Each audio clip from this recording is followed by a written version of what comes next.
Untuk pameran ini sendiri, Semarak Bawana itu secara umum tentang tata kota dan arsitektur di Keraton Yogyakarta dan Yogyakarta itu sendiri.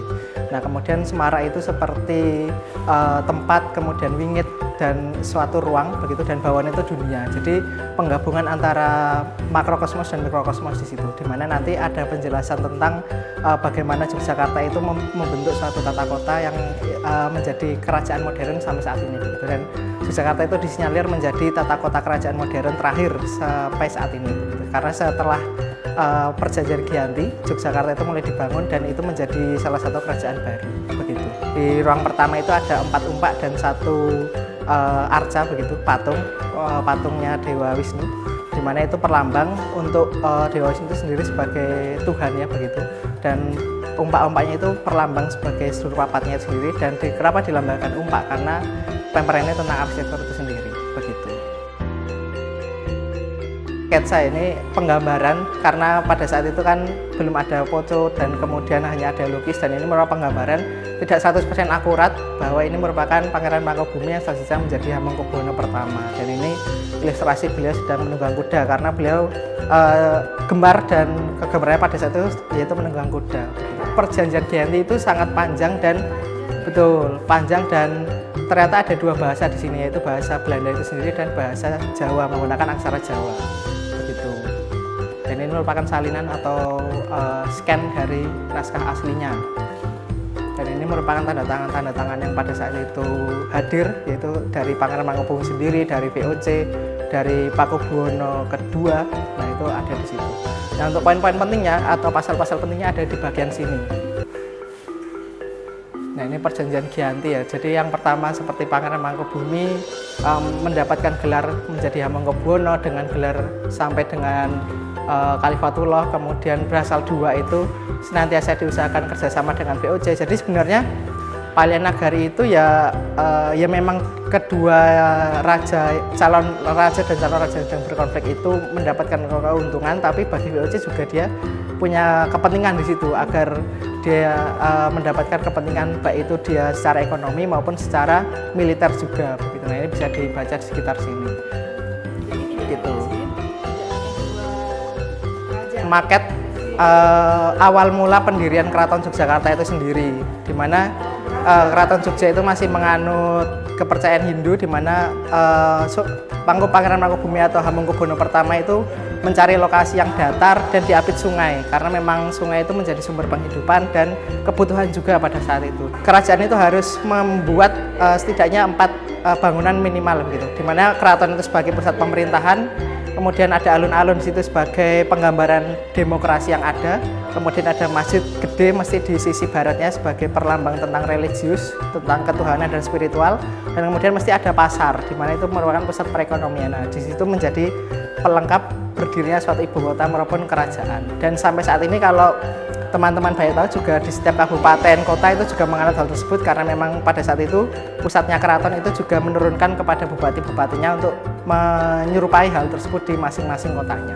Bagian sisi utaranya ini merupakan foto-foto lama dari pesanggerahan yang ada di Yogyakarta, di mana raja-raja dulu itu dan ya raja-raja zaman dahulu itu banyak membuat pesanggerahan itu untuk dia itu rekreasi, sekedar untuk refreshing begitu. Dan salah satu yang terselubung yaitu pesanggerahan digunakan untuk pertahanan. Jadi raja pada saat itu menyebarkan atau membangun pesanggerahan-pesanggerahan di tempat-tempat strategis yang entah itu hanya untuk rekreasi aja, tapi ada juga yang itu untuk misi pertahanan begitu. Contohnya seperti di Warung Boto, sampai sekarang masih bisa dilihat. Kemudian yang di atas ini pesanggerahan Parangtritis ada di selatan Yogyakarta di daerah Bantul, dan yang bawah ini pesanggerahan Ambar Binangun di sisi barat di Kasihan Bantul gitu. Nah, ini masuk ke ruangan ketiga ya, ke ruangan selanjutnya.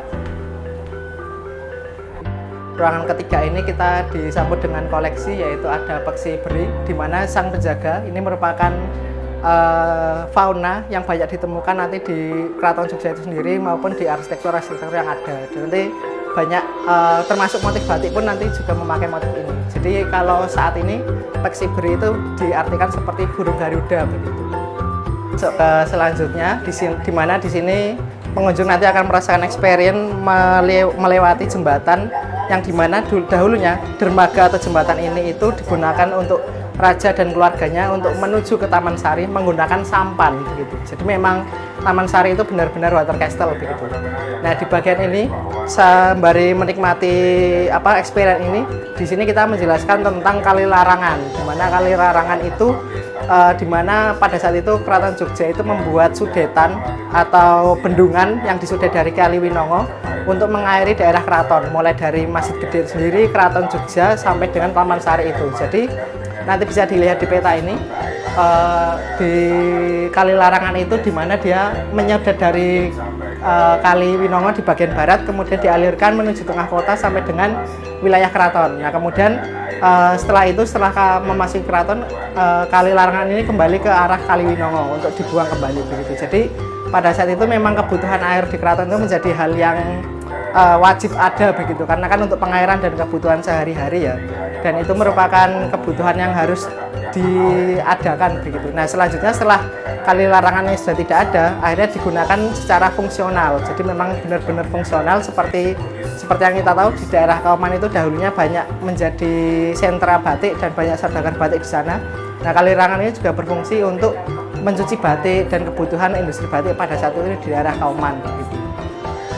Nah, ini lanjut lagi. Nah, ini perkembangan Yogyakarta dan keraton memasuki era sekarang ini, di mana di sini merupakan adanya patok-patok tanah kesultanan maupun sultan ground, tanah Pakualaman dan tanah kelurahan. Di mana saat ini karena Yogyakarta berstatus istimewa, maka Keraton Jogja itu sendiri berhak mengelola pertanahannya itu sendiri. Di mana ini merupakan patok-patok yang ada, di mana patok sultan ground itu berwarna merah, patok Pakualaman ini berwarna hijau, dan tanah kelurahan itu berwarna kuning seperti ini.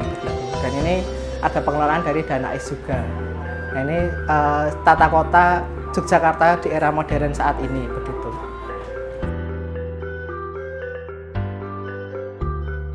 Ini merupakan perkembangan Jawa pada saat Mataram Islam masih menjadi satu, pada saat sudah terbagi menjadi Giyanti, pada pasca Perang Jawa atau Perang Diponegoro. Di mana yang paling tua ini yaitu menjelaskan tentang bahwa pada saat itu masih keseluruhan Jawa itu masih dikuasai oleh Mataram. Ini sekitar sebelum 1755, sebelum Giyanti, termasuk pesisir-pesisir pun masih dikuasai oleh Mataram begitu. Ya tetap, walaupun kecuali Batavia ya, pada itu kan tidak bisa ditaklukkan oleh Mataram, dan Banten itu juga ada kerajaannya sendiri. Dan ini peta yang paling tuanya begini begitu. Selanjutnya ini merupakan arsitektur dan ragam hias yang ada di Taman Sari. Nah, ini merupakan maket dari Taman Sari di bangsal di dekat air mancurnya itu, mesti akan melihat ini ya.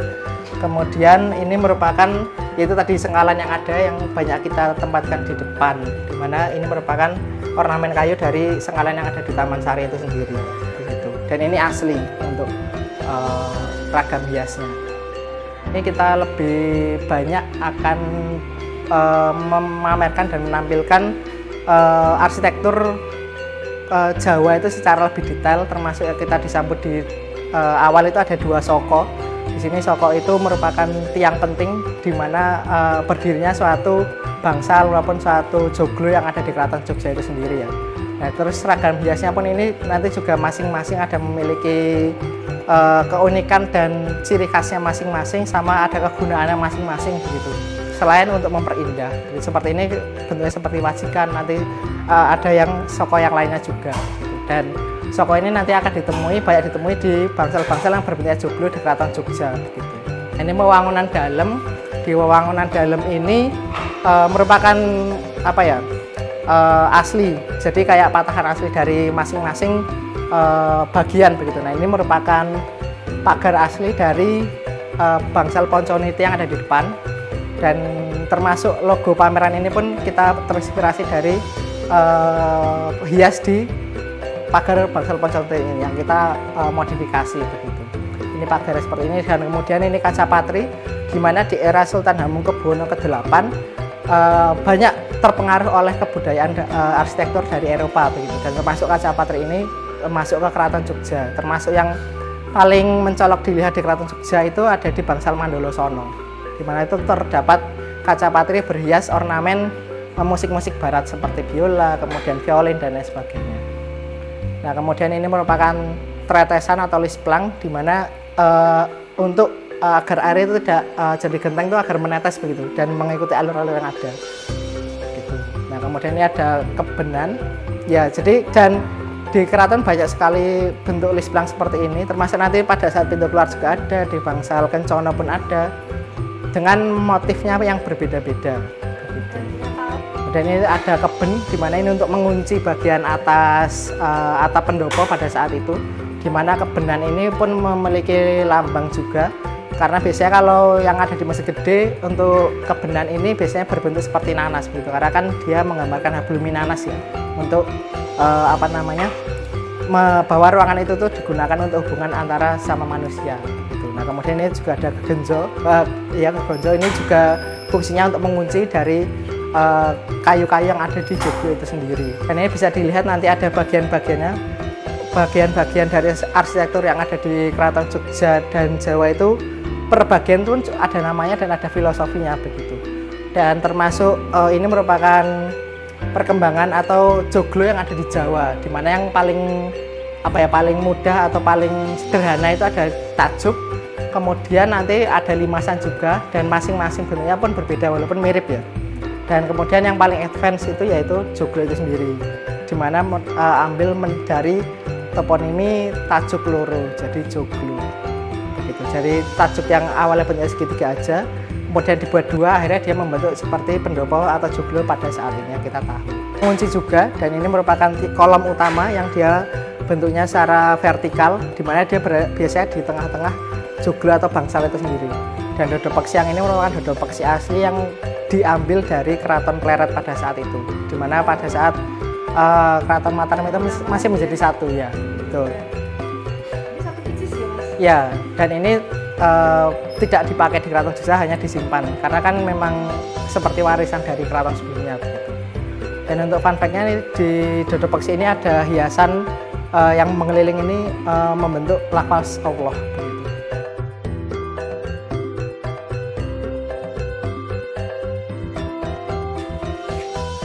Nah, kemudian ini juga ada tegel atau keramik yang dipakai di beberapa bangsal yang ada di Keraton Jogja. Termasuk tegelnya pun dipikirkan untuk membuat suatu tempat, suatu bangsal itu menjadi indah begitu. Ini bisa nanti ditemukan di bangsal-bangsal yang lain.